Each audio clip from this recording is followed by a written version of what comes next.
এখন অনেক বৃষ্টি শুরু হয়েছে, তবুও শিক্ষার্থীরা সড়ক পথে অবস্থান করে রাস্তা পরিষ্কারের কাজ করছে। যতক্ষণ পর্যন্ত হালকা বৃষ্টি চলবে আমরা রাস্তা পরিষ্কারের কাজ করতে থাকবো ইনশাআল্লাহ।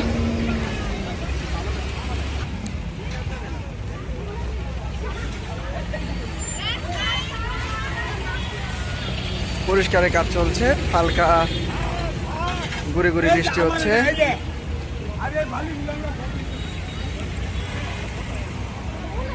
কাজ চলছে, শিক্ষার্থীরা কেউ কেউ ঝাড়ু দিচ্ছে, কেউ ময়লা তুলছে, অনেকে ক্লান্ত হয়ে বসে আছে। ট্রাফিকের মেয়েরা যথার্থভাবে কাজ করে যাচ্ছে তাদের। আনসার রোড থেকে প্রায় 1 নম্বর সিএনবি পর্যন্ত মোটামুটি কাজ